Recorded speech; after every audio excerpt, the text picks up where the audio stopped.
Maria Repnikova, welcome to BRI Dialogues. Thank you so much, Ali. It's a pleasure to be here. Very few people have spent as much as time understanding what soft power is, how soft power works, and where soft power will be taking the big powers of the world. So would you be kind enough to decompose what soft power is? And the follow-up to that is that if China were to replicate the same gusto and determination that it has applied into manufacturing, into technology, catching up with the United States, if it were to apply the same rigor into replicating US's soft power, what the world would look like and how close China is into that ambition. Great. Well, thank you so much for this question. So soft power is a very popular concept, but also sometimes a bit misunderstood, as it's been used by so many different policymakers and journalists and really almost anyone around the world often refers to the concept of soft power who's thinking about geopolitics. But the concept originated in 1990, was coined by Joseph Nye, who is a very well-known scholar of international relations and also a former high-ranking US government official. When he coined the concept, he was really critiquing arguments that were coming out at the time that with the collapse of the Soviet Union, which was just about to happen, and the disintegration of the Soviet empire, essentially, at the end of the Cold War, the United States was kind of losing its steam because it overstretched itself during the Cold War. And I was saying that actually the US has this innate attractiveness, this resource that it's somewhat untapped, and it's not just about security and economics, it's also about the enticement of its values, culture, and foreign policy. So he put forward this argument that indeed the United States is actually not really declining. It still has this immense potential to remain the major, if not the main power in the world. And then once the time has passed and we've seen the devastating war in Iraq and post-2003, we see an emergence of soft power as a bit more associated with reputation management. Nye has written a new book or a full book account of his concept, and he talked about how it's really necessary to deploy soft power to mitigate for the outcomes of declining public opinion towards the United States in the Middle East.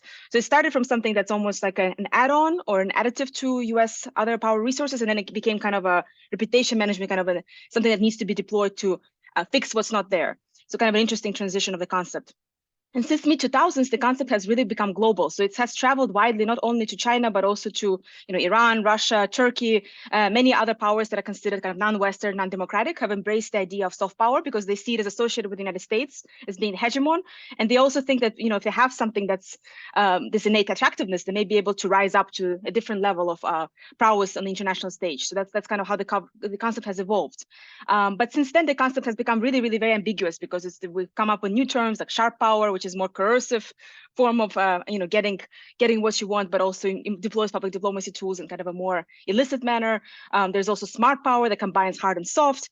And most recently, I've heard a term by Nick Call at USC that is called reputational security. So it's kind of like securing one's reputation. So it's a little bit more defensive and merges with security domain. So it's interesting how there's so many more terms that have evolved so far. But to your question on China, is it able to deploy those resources and enthusiasm towards soft power? I think in part it has. It's really been kind of obsessed with soft power since mid-2000s. It talks about it, or Chinese officials talk about it more than American officials. They often use it in high-level speeches and so forth, but also have invested quite heavily in public diplomacy. Like The Economist estimated something around $10 billion a year that goes towards so-called soft power. And of course, it's very hard to precisely measure that because there's so many institutions involved. But nonetheless, it's heavily been investing in certain instruments, especially global media expansion. So Chinese media going global, including in Africa, but also just around the world. And as well as the educational aspects. So we have so many international students from the global South coming to China and many elites, including journalists, being trained in China. I see those as kind of some of the most forceful ways in which China has been attempting to improve its soft power, but a lot of it is also by combining what is material or kind of practical with cultural. So for example, making its education cheaper or more accessible, or delivering medical aid when nobody else was delivering it, even if it's of lower quality, they're still kind of the ones pushing out more. So really kind of winning by scale of provision of something that's tactical and useful. And as a result, also boosting their image or attempting to boost their image. And we can debate whether or not they succeeded. But what they're doing is quite different from the United States, but they are very much invested in their image. I think it's almost tangible or really kind of key to their rise as a major competitor to the United States is to be liked or recognized and at the very least respected as a global power. Brilliant, Maria. You couldn't have set us up better for the conversation with you. So thank you for that response.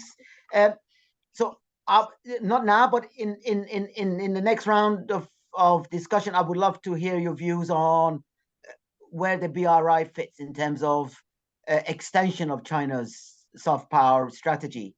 But President Xi Jinping is on his way back from the region, from the Saudi Arabian visit, with a lot of material now being written and kind of talked about the partnership between China and the Arab world, which is obviously enormous, but also how China is positioning itself as this, if you like, this friendship alliance. And they're both now beginning to internalize some of the language that China uses, which I guess, using your narrative, it's very much extension of soft power.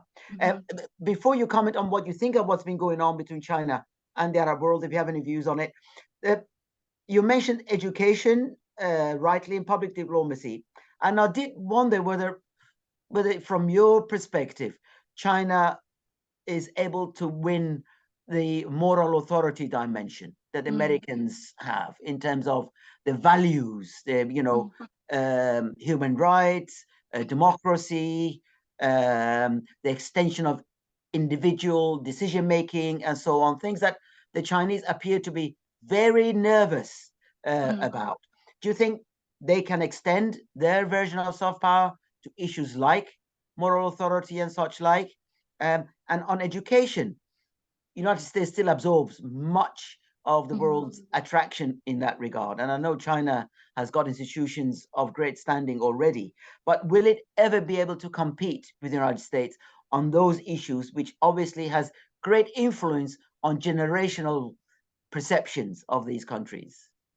Yeah, thank you for those questions. Really great questions, Anush. So in terms of the moral competition, or the kind of the idea of competing for values, can China extend something or deploy some sort of a value-based competition vis-a-vis the United States? Well, I think in some ways what China is trying to communicate is that it has its own set of values, and what it really represents in the world is that it tries to put forward the idea that through economic empowerment, one reaches a better well-being, and as a result, better governance and just more satisfaction in life, and that's what it equates to human rights.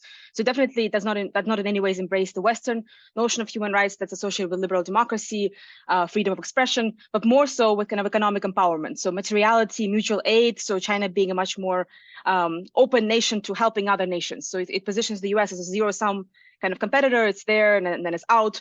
It engages in a variety of military conflicts for its own self-interest, and whereas China is there for the long term and is there to help empower and uplift livelihoods of many, many people. So that's how it often presents itself. Whether or not those values are being sort of bought or absorbed, that's a different question, because I think in many countries there's still a desire for discussion of more Western-centric values, and especially because China has been really struggling with its own human rights record.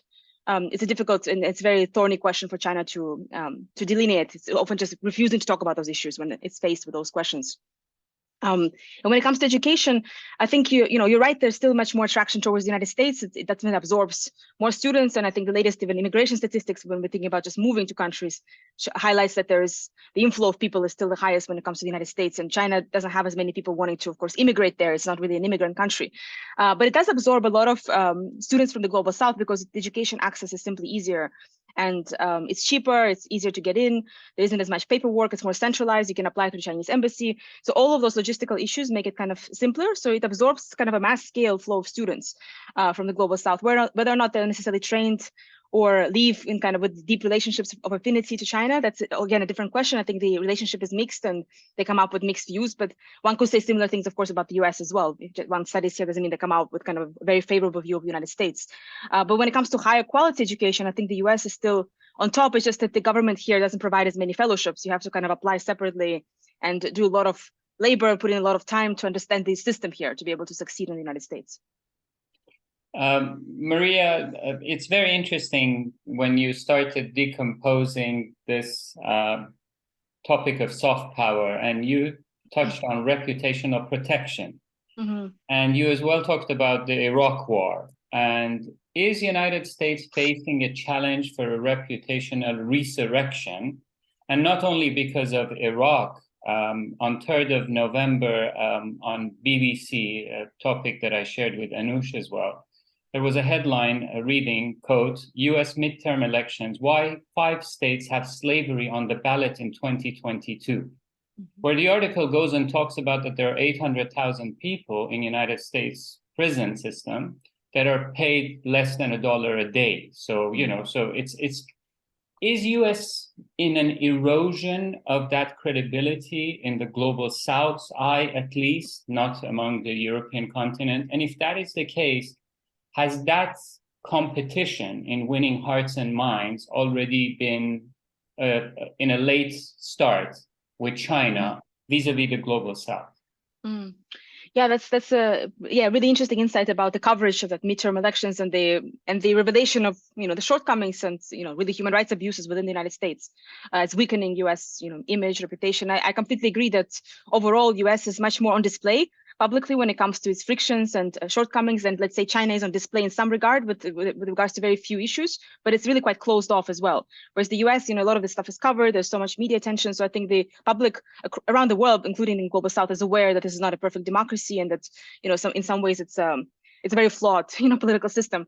So I think that does damage, you know, in many ways, American reputation. Under President Trump, of course, it's also been a huge pushback or rethinking of what the US represents in the world.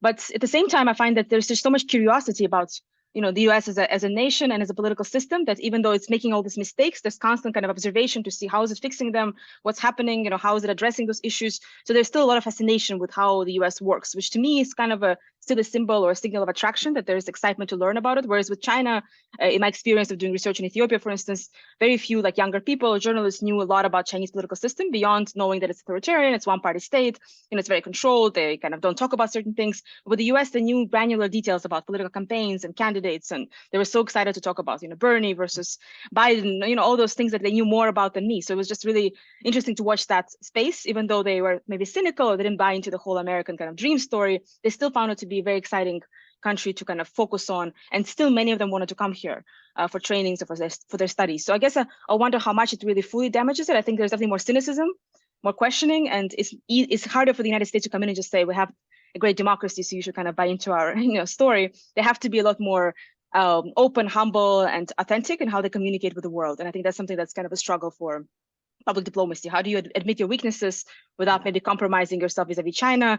And that's something I've heard from some State Department officials. It's like, if we admit, you know, that we have weaknesses, that doesn't put us in a weaker position vis-a-vis China. But in my view, it doesn't. I think it's actually much better to be more open and address and explain the frictions as opposed to kind of try to hide them, because that's what China is doing, and Russia is, of course, as well.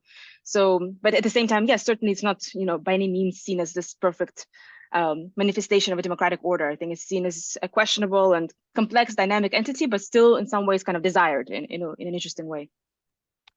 Indeed, Maria, and I guess the reason why we know much more about America is because it's an open society. And the reason why people we meet don't talk about China is precisely because it's a closed society, right? They control the news. In the West, the news seems to be much more kind of liberally peppered around different platforms, depending on what your political persuasion is. So on this question that Ari just raised with you about this reputation, we are both watching with great interest China's revision of its COVID policy. And we are looking very closely at what the implications of the policy changes are for the state. How did they get to this place? But also, I was speaking to some Chinese colleagues earlier this morning, and we both shared concerns about be careful what you wish for China opening up. So one question is, how does China's rapid turnaround of this long-standing policy, what does that tell us about what China, the leadership, thinks of itself? And also when it comes to implementation of policy changes which are so dramatic, are they conscious that this might affect their reputation as being this solid, robust decision-making system, or what? Yeah, it's a very turbulent time in many ways in China in terms of the shift of this, you know, consistent zero COVID policy, which has been critiqued by many in the, you know, international system, including scholars and observers and some people even within China. And yet now it seems to be really dramatically shifting. How does it affect its image? Well, I think it does make one question, at least, you know, for the observers who maybe not studying China as closely, to what extent is this really an effective state, right? How did they manage to hold off COVID for 3 years and kind of have the zero policy, which slowed down the economy and made many people miserable. And then they just kind of open up dramatically, everybody's getting sick. So is this really a failure? In some ways, one could interpret that it is, because if in the end, everybody's still getting ill and their health system is overpowered, that's not really a success story for zero COVID. It seems like it's been kind of almost demystified. And now there are all kinds of social media propaganda videos that suggest that you shouldn't even wear masks and you should just kind of, let go of all those pre-existing conceptions of how COVID should be managed.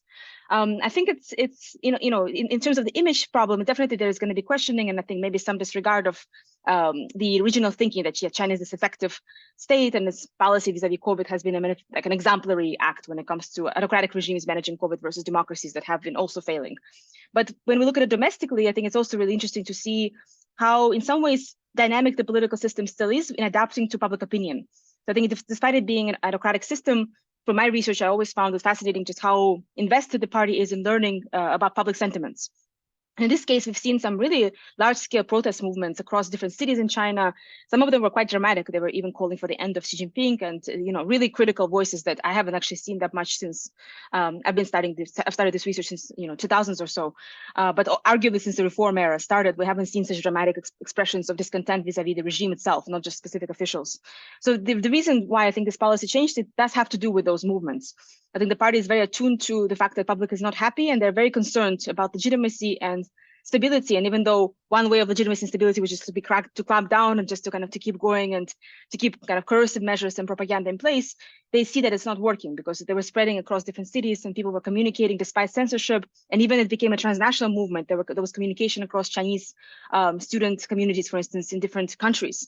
So I see this as, on the one hand, the reputation is sort of maybe questioned as far as the efficacy of this policy and Chinese state's capacity to manage this major disease and crisis. But at the same time, domestically, it's interesting to watch how it's kind of, fluidly adapting and of course, taking massive risks as well, because if it does fail in terms of protecting people, and if the healthcare system becomes totally overwhelmed, how is the government going to handle that?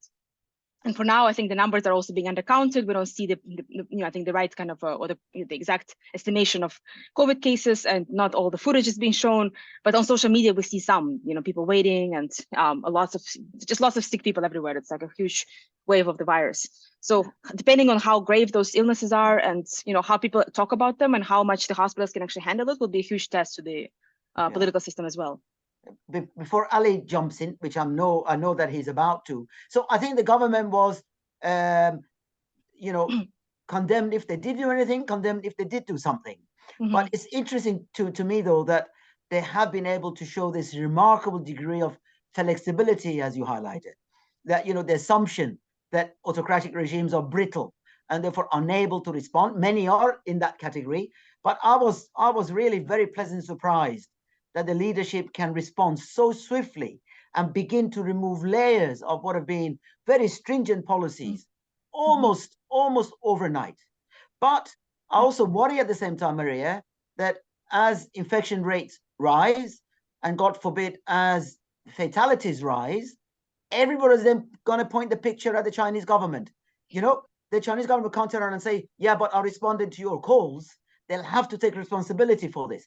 How do you think are they going to manage the fallout from this wave that is going to come their way? Well, so far they've been managing it in a way they've been, handling similar crises, or not. Well, there's nothing really similar, but different crises for the past, 3 decades or so, is to blame local officials and local actors. So they're all often, in the case of this particular response to the protests, they blamed specific companies that were doing the QR testing, the health goals. They blamed specific workers for overdoing it or overextending their authority, but not really the party itself. Right? The party is just responding to concerns and getting rid of the full, the bad actors in the system. In the case of, if the events that are to come, for instance, if there is an overwhelmed, health system, they may end up blaming specific health officials or public health officials or particular kind of medical practitioners as opposed to the party. So there's always an attempt to kind of deflate the responsibility. So we're going to watch out for those signs if those kind of public questioning waves occur. But if maybe it's going to be more hidden, or maybe also the public is more content with adapting to lack of zero COVID policy, being able to travel again or being able to kind of live their lives, maybe they will be less politically critical. So we'll see how that goes. Maria, I want to go back a few minutes. Anush brought up a question in and around Middle East and the recent visit of Xi Jinping to Saudi Arabia and the Gulf Cooperation Council.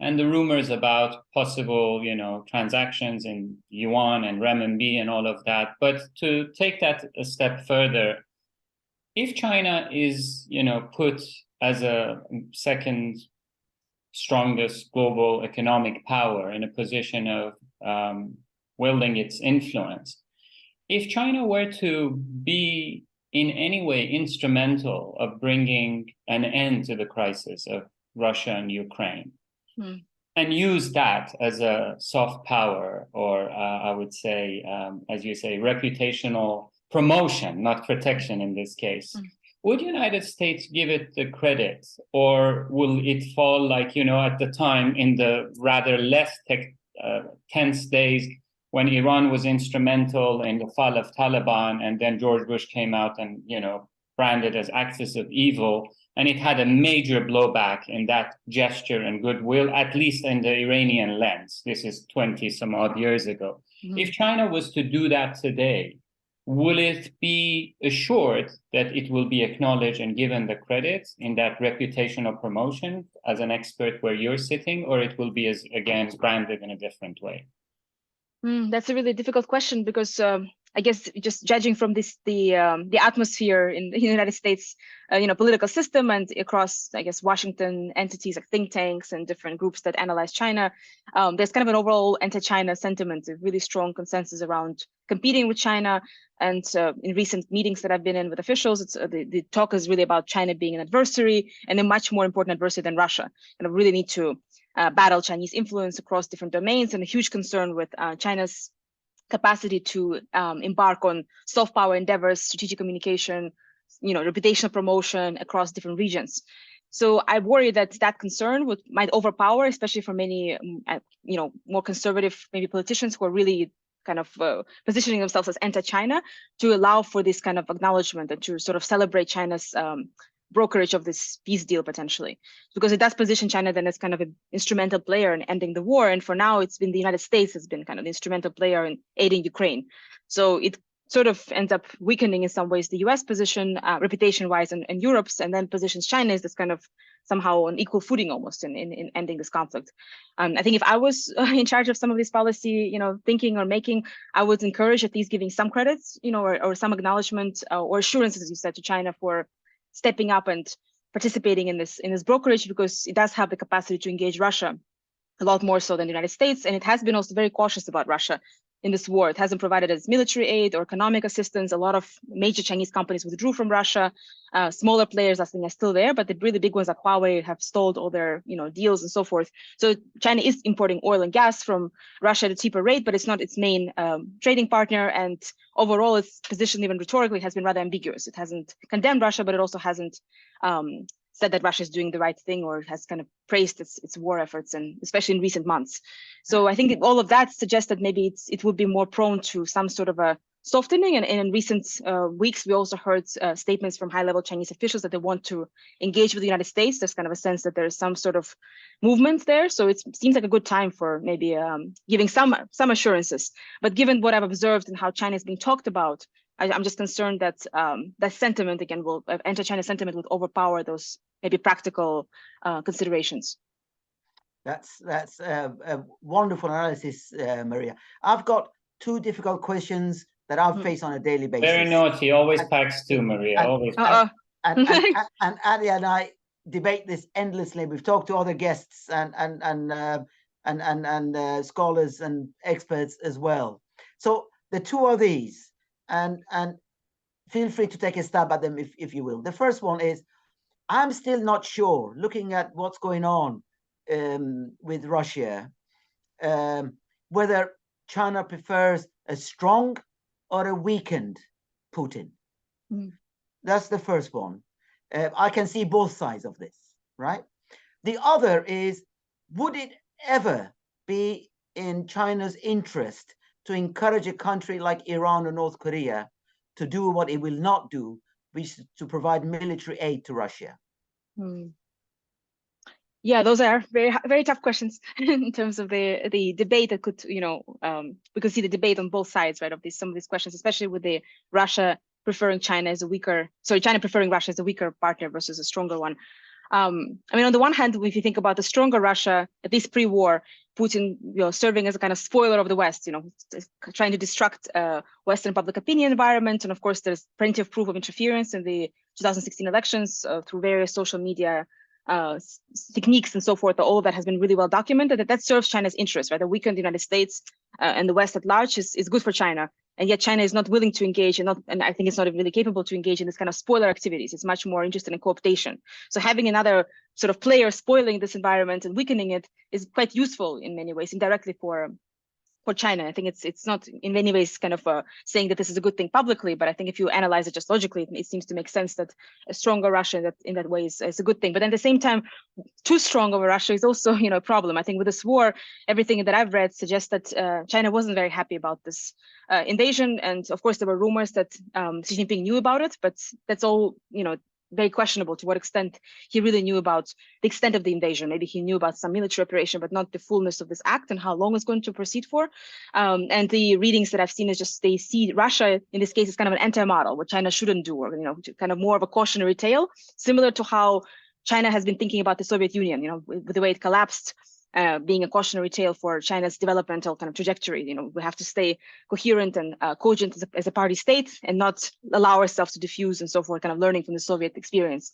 So I think it is kind of a very tricky balance here, how strong of a Russia is really in China's interest. I mean, when it comes to strong as in, kind of a spoiler and still staying on the boundaries or without extending or engaging in extensive military aggression, that's to its advantage. But when it comes to engaging in extensive aggression, the way that it has in this past 8 months, I think that's to detriment of China. So I think they're not supporting this invasion, and they don't think it's in their interest. And the only thing they're really getting out of this here is cheaper, again, oil and gas, right? So kind of a weaker Russia in this case is just an easier negotiation partner. They might get more resources from Russia. I don't know if that's necessarily such a strong argument, given that they can get resources elsewhere. We just mentioned Middle East and all those deals they're signing. So is Russia really like the key player here? And China is developing a lot of alternative energy, right, and all kinds of ways to avoid as many imports of oil and gas. So maybe it's not going to depend on Russia as much anyways. And the economic relationship has not been as strong, regardless. There's all kinds of shortcomings in this relationship and mutual distrust and alienation. So I just don't see this relationship as strong to begin with. So maybe it's taking advantage of a slightly weaker Russia, but I think overall the pre-war Russia was probably more to the advantage of China. That's my that would be my take on that.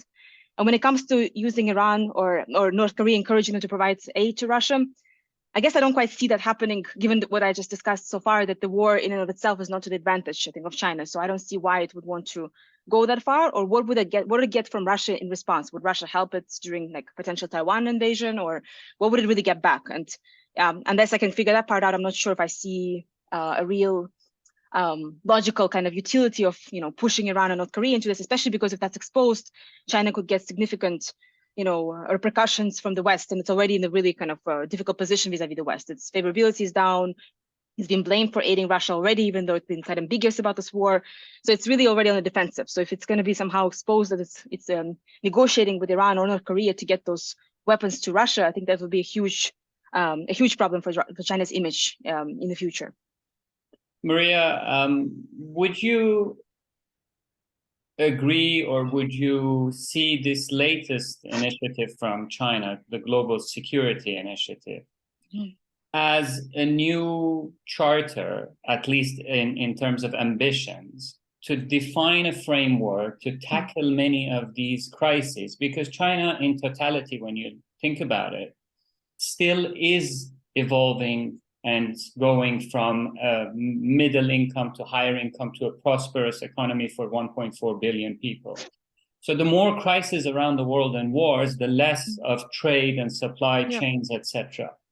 Do you see that as a charm offensive, not just because it ends with initiative like Belt Road Initiative, but in soft power? That's my first question. And just to be fair, packing one more to as Anu on that note, how is the BRICS plus, OPEC plus, all of these alliances with Argentina wanting to join, Iran wanting to join, BRICS plus, is there a new wave undercurrent missing in the crisis of today of what the real initiative is, which is the Global Security Initiative? And if there were some sort of an entente between Russia and China and India, between these triangle, that they have a peace or I would say, a treaty to avoid any wars in future. Non-aggression pact. Non-aggression pact. Thank you, Anuj. Wouldn't that be a massive accomplishment in itself? Yeah, so starting from the back, I think it would be, of course, because they've had border disputes and all sorts of tensions, even in recent years, of course, China vis-a-vis India, but China and Russia have a long history as well, and also discontent historically about unfair agreements, land agreements, and so forth between China and Russia. So signing this kind of pact, in many ways for global security would be a good thing. I think the West and the United States would see it as potentially a bad thing in terms of China and Russia and India getting closer. And of course, India is a major democracy, has been kind of cajoled by the West to align more so with Western powers, and it signs this major agreement with China and Russia. If that happens, I think that would be seen as kind of a loss or a potential threat, really, for many Western countries, especially again, given the heated atmosphere and of how China is perceived. I think that would be seen as potentially something threatening that might yield something maybe broader, and maybe more countries would be joining. And then where does the US kind of fit there? Because it's not signed with the United States, it's signed with China, Russia, and India. So that means that it could all kind of come together in some form vis-a-vis the West. So that's I think that would be seen as really something to reckon with. But for global security, one could argue that has some benefits if we're thinking about this kind of beyond, West versus China, but more so for global community. But I think when it comes to global security initiative, as you mentioned, the security emphasis of China, I do see it as also part of soft power. I think it means that China is convening these gatherings, it's bringing different countries together. And as opposed to having the United States is often kind of at the helm of these security arrangements, it's China that's trying to kind of not necessarily displace, but position itself as an alternative. Like, here is a different perspective. Here is a different way we can gather. It's maybe more equitable. We're not pushing a certain agenda, but we're letting everybody speak and engage and be part of these different types of alliances, whether it's BRICS Plus or something else, and somehow assure, maybe even at least symbolically, but potentially with resources in the future, that we will help each other. So I do see it as also part of its soft power engagement. It's relatively more new than the economic side, because economically we've seen a lot of these extensive, offerings and projects, but this is something that's kind of a new layer. And part of it is, as you mentioned, it's a response to deteriorating security globally and the concerns for China's investments. I think it's often kind of trying to respond to that, like how do we protect our own interests? And it's been doing some of that by sending its own kind of different police forces. Like, we've seen all kinds of interesting arguments about China setting up these branches of police units, but also security operators that are protecting Chinese companies and just trying to increase some kind of security presence that's not as overtly visible, right? So oftentimes you don't really see them, but they're actually security. They're not just regular civilians. And of course, some extension of military bases. So there's kind of some sense of movement there. But I think with the security summits and this sort of arrangements, it's really in part also very much reputation building. China is the convener, and China is not only an economic partner, it can offer you more. It can bring you together on this kind of vital issue of security. So as Ali's having dialogue with you, Maria, and I'm sitting here in the corner, and I'm thinking, all right, so this tripartite, Russia feeds both India and China. It's been feeding them militarily for decades. It continues to provide them both with energy now. India is, if anything, increasing its imports and so on, probably more than China, because China's got very good relationship with Saudi Arabia and others. So I'm sitting here at the back thinking, well, folks, what about the Shanghai Cooperation Organization, right? It's, from the outsider's view, the perfect platform to create opportunities for a non-aggression pact. In fact, it's one of the preambles of SCO is precisely to peace build and reduce tension and so on. I know that is hard. It's against radicalization and militancy. That's from China's perspective in any case. So the fact that China doesn't mobilize SCO tells me that it's not interested in collective security. And if that is the case, if I'm correct in that reading, then for all the interest of Indonesia's and Argentina's and Brazil's and Iran's of this world to join BRICS Plus, if China is not interested in becoming the grandmother of all of these groups, none of them will go anywhere, right? So given the pressures building on China to be alternative, that it doesn't want to be clearly, how is this going to pan out? And what do you see as a clear strategy for China to avoid offending its friends without falling into the traps that these kind of insecurities in these regions and with these countries will create for it? Yeah, it's a very difficult position, because I think that China definitely wants to avoid becoming the United States of the world in terms of providing all the security guarantees and then having to spend immense amount of resources to potentially defend these countries, and then becoming kind of seen as inevitable broker for all these different conflicts, because it's really mostly concerned with itself. I mean, its primary concern is with its own domestic political stability. That's why it's so focused now on figuring out the zero COVID policy, and overall, because it is a non-democratic state, it really is the main worry is how do we stay in power, and extending oneself too much and offering the security kind of conditions, preconditions, and guarantees potentially can weaken China's domestic capabilities. So I think that's something that is very much on the mind of Chinese leaders. So how can it appease those countries? I think some of it is done through the symbolic arrangements. They can gather, they can have the security summits, they can promise that they might be able to share maybe some information, they can have security trainings. They often train military officials. They come to China for all kinds of extensive stays and experience sharing. So there's kind of softer means. It's often fused with soft power, kind of like what Ali was maybe alluding to, that is it soft power? I think a lot of it is. So trying to, again, invite for trainings, provide certain kind of maybe more symbolic guarantees, or say we're interested in sharing information, but not so much we're going to protect you or defend you. We're not going to, enter this kind of pact. So something kind of a middle ground. And whether or not it's enough for those countries, it depends. I mean, they might still want to get that out of this relationship rather than nothing. So they may still benefit from joining under the assumption that this is how China operates. We're not going to get the kind of the 100% security involvement, but we'll get something out of it. If we get some free resources or training, maybe some equipment, something that maybe is helpful, even if it's not exactly what we're needing at the moment. So I can see how maybe some would agree to engage, as long as it's not exclusive engagement, right? They can engage with China, but they can also go to a summit meeting with the United States. So they can kind of maneuver different parties. I think that maybe is to the advantage of some countries. They don't want to have an exclusive pact or relationship with just China. They can actually engage in some ways, get guarantees from the United States, but still send some of their personnel to China. And I've seen this happen a lot, like, the officials, military officials from global South countries in particular, going from like China to Russia to the US for trainings, right? So they're going to all these different countries and experiencing everything. So, good for them. I guess they get full-fledged experience, and who knows what they find as the standard of excellence, but nonetheless, they're not refusing them, right? So I see this kind of piecemeal approach as maybe kind of playing out there, if that makes sense. But I don't think that China will be rejected at large just because it's not willing to replace the United States. But in the long term, the question is, will it have to take on more responsibility? Because it is becoming this major power. It's extremely influential. So will it have to shift its strategy beyond the softer summit diplomacy to kind of more serious guarantees? Will it have to kind of make different decisions and calculations? And we don't see quite that shift yet, but I think the tension is definitely there and it's building up.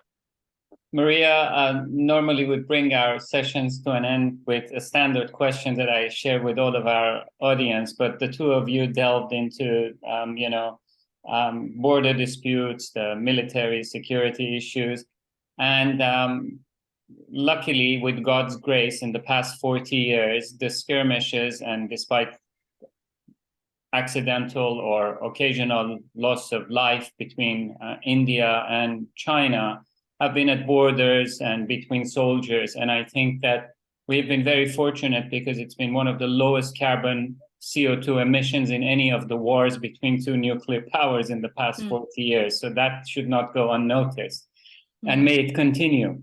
But the closing question for you, as somebody who understands soft power best, what would your advice be to the xenophobes and xenophiles when it comes to soft power? If you were to leave them with one piece of advice, what would that be, Marie? And this is the xenophobes and xenophiles based in around the world, or in particular around countries? the world, absolutely. I mean, your realm and your perspective is around the world. But if you want to take it to Beijing and Washington, be our guest as well. I don't know if that's a different question. Yeah. So when it comes to xenophobes, I guess those who fear and tend to be maybe positioned as anti-China or very concerned with Chinese influence, my one piece of advice would be to really discern between the coercive operations that China is engaged in and the more mainstream public diplomacy that may actually benefit certain societies where it's operating. So I think that's often the biggest mistake, is that the two are kind of really merged together. So even if China is, training officials or offering education opportunities, everything is seen as ideological, brainwashing or something that's illicit or really, really harmful, right, to the societies. In my analysis, I found that it's not quite the case. A lot of these trainings can be in some ways useful as a form of global exposure. Some of these are more technical things that are not necessarily that different from what they're learning in the United States, but just maybe lower quality training, but still something potentially helpful. So one has to be really careful about kind of looking at the scale of China's engagement and the actual content, like what is it really doing, right? Beyond offering a lot, but what is actually happening in those engagements, interactions. So that would be my piece of advice for kind of the xenophobes, just to really try to be a little bit more critical, self-aware when it comes to documenting and analyzing Chinese influence operations. And I think even the term influence operations is very much a military jargon. So really Chinese engagements in the world would be a better way to frame that. And for xenophiles, sometimes there is a tendency to overpraise, right, the Chinese kind of engagements and accomplishments, is that it's almost an alternative to the United States or the West in this very kind of rosy picture that this model is working, right? This is a really more efficient political system. It's getting things done. We should almost learn from China. We see this in some ways actually on the left here in the United States. Some of the leftist discourse has been embracing some of Chinese policies. And again, one has to be very cautious because this is still an authoritarian system that's not necessarily, doing that well in many policy arenas. And one can engage with some aspects of, positive governance, but still be very critical of, all kinds of issues concerning human rights and the political involvement or opportunities for engagement for Chinese citizens. So I think that there's a little bit too much of almost hopes for the Chinese system to be the model, right, for that kind of maybe replaces the West. And I don't think that China envisions itself as a full replacement. It doesn't quite offer a coherent model that's exported. And I don't think we should aspire towards finding the solution, right, to the failings of the West, but instead try to fix what we have here, at least here in the United States domestically, but also around the world within our own systems, as opposed to relying on China to kind of come in with this, exciting full fix of our own failures. So that would be my advice to the xenophiles. Maria, that is so brilliantly insightful, actually. My brain is buzzing with all sorts of issues that I want to carry on talking to you about. Why does the world juxtapose the image of the United States on China? That it has to follow the same format, pattern of rise. China is very clearly does not want to be seen as a replica of the United States, nor does it want to be seen as following the same trajectory. It wants to be an independent global power with different priorities that draws different parallel of lines of relationship with the rest of the world, separate from the United States. It's neither bad nor good. It is an alternative. And also the world needs to accept that China has no interest in exporting its ideology. I don't think in China anybody believes in the ideology. So what are you fearful of? A geopolitical counterweight? Well, welcome to the world of states. This is, in a sense, inevitable, right? And right.